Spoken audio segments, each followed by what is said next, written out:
from the Gospel of Mary Magdalene, dating back to the 2nd century. I'm going to read you from the Desiderata, a piece that she wrote.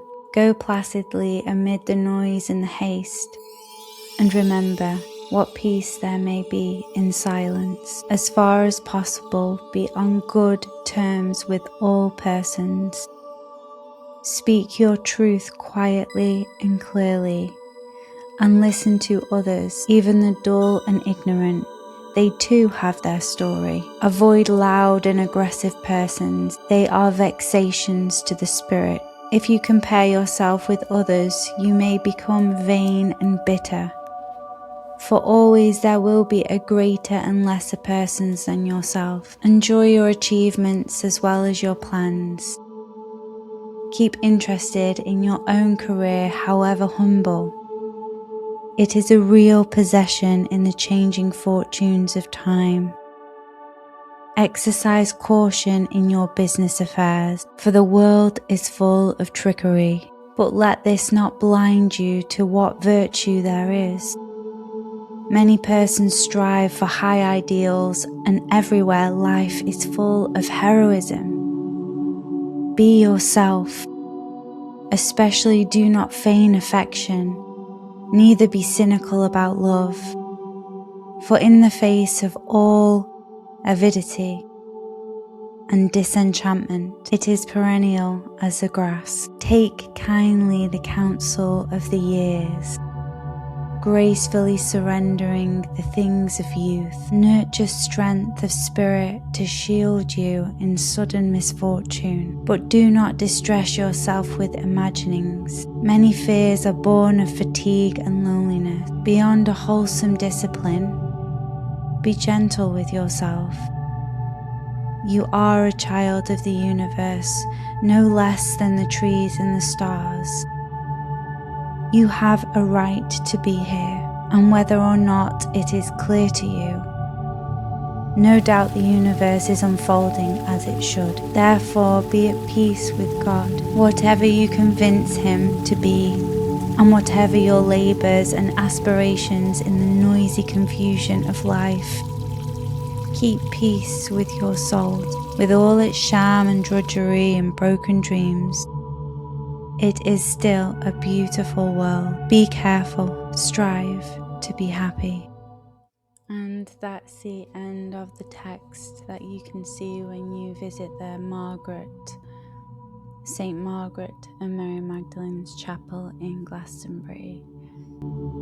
I want to just talk and elaborate a bit about my recent experience in Glastonbury and just how it makes me feel, and how this beautiful feminine energy reaches throughout the whole of the land, and how love brings people together and shapes us in the most beautiful ways, and yet equally how there is still the fear and the scarcity and the people that hurt others, or people that hurt themselves, and how that's still relevant, and how that's still happening, and how we can refocus our lives back to happiness and strive to focus our attention on happiness and devote ourselves to that process, by not allowing the external happenings to change who we are internally, and to also not allow them to construct our lives, who we are and how we act if another isn't kind to us. But who are we to not be kind back? In return, we need to be kind and in love at all times, no matter what is in front of us, no matter what is ahead of us. We remain present, and in that presence there is nothing but love. So as I walked through the the ancient land of Glastonbury, or maybe Avalon, or maybe the Isle of Glass, as I pass through the wonders of Merlin and Arthur and the pages of books about the dragon lines and the shapes of the vesica lay on the floor of the ancient land. I sit and I wonder, I pray and I meditate. I feel the energies beneath my feet as my toes press against the grass, as I walk in the baths of the chalice and feel the cold, icy, healing, sacred water surround my feet and hold me as a butterfly lands on my shoulder, and the giggles of the women around me and the humbling moment of peace exactly where I am. As the doors open to different people, as they come together, no matter who they are or where they're from or what story they behold, they rise and they laugh. They speak of what they believe about the world in their own fascinating way. And they talk to you and they greet you and they ask you questions, and even though you've never set eyes on them before, it feels like a welcoming back home with no judgment but an interest. I feel the beating heart and the longing of an answer to everyone's question is lingering in the air there. It's so prominent and clear. It's like stepping into a different realm, maybe not so pure, but somehow safe. Some very high in spirit and so connected to the land and to their unique gift and talent and why they're here on this planet to fulfill the purpose, and they're giving and helping others that come and go every day.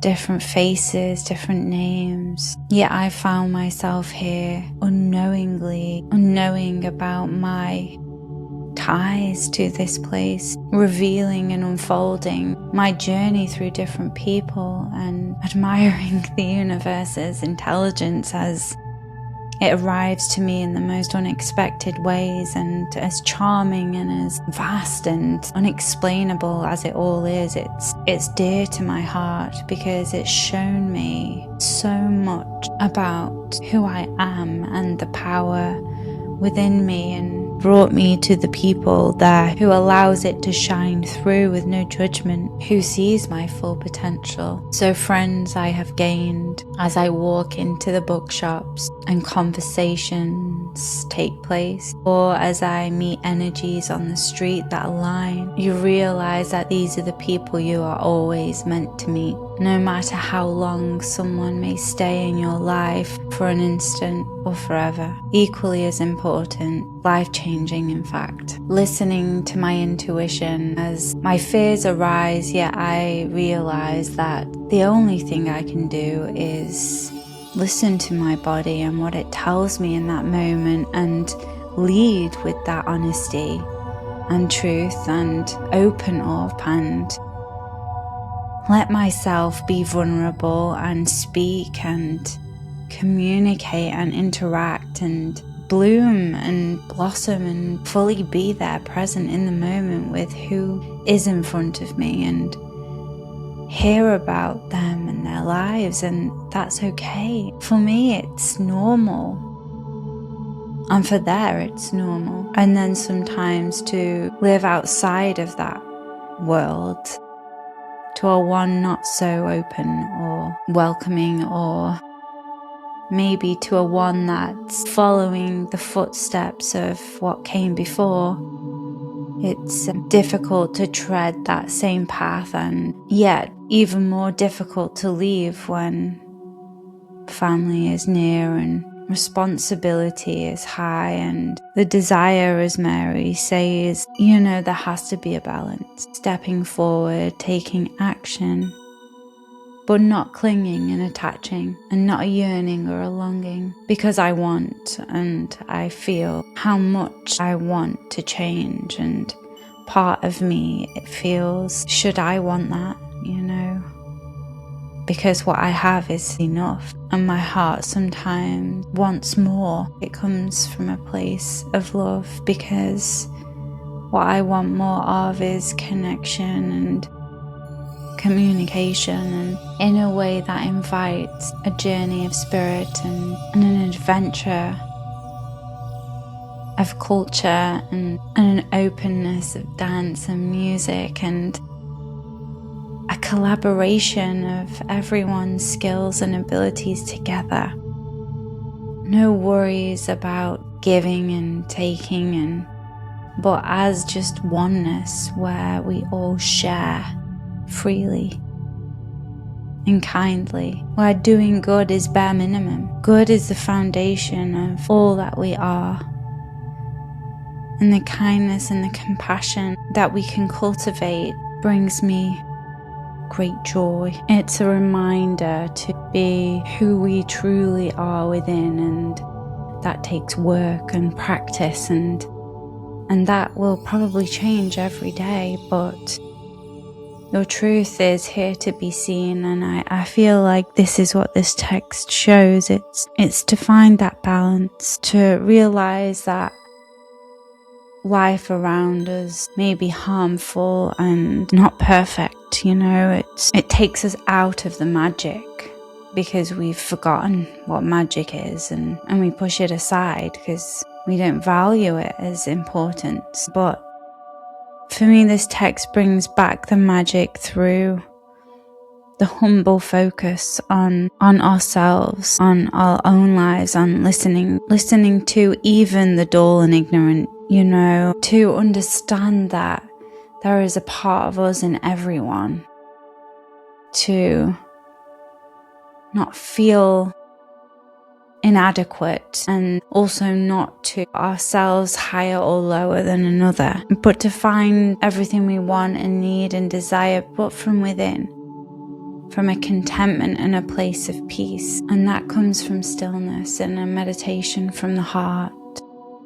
and a mindful practice through the day, and a devotion to God or the divine or the universe or source and creator, and whatever that looks like for you. But don't distress for what isn't yet, because we don't want to limit ourselves to what could actually be. And there was a quote by Mary Magdalene I came across today, which I thought could end this video quite peacefully and with contemplation. As so many people say that we're here to learn lessons, and myself included, I feel like I've had to learn a lot of heavy lessons and responsibility. But when I read this quote, it makes me realize that I have felt so deeply and so empathically to myself and to others through those lessons, and I've become so much more able to relate and to understand and to have compassion, because I've learned how to love deeply myself and others around me.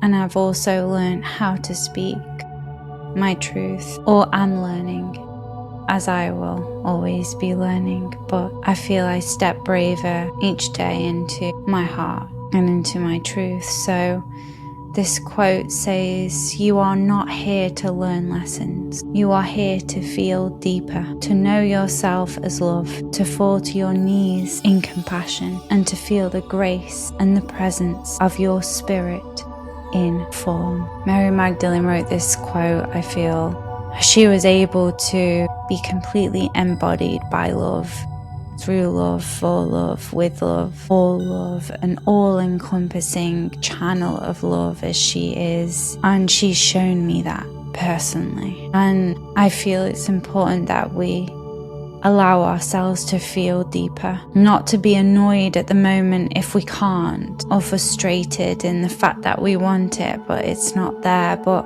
that's an indicator to let go into that even more, because it's a part of it. And the frustration needs love, and it's through the love of that frustration in any form that we begin to open and soften in that grace and presence and realize we're spirit in form. So with that, I hope, and so it is, and may you always turn towards love.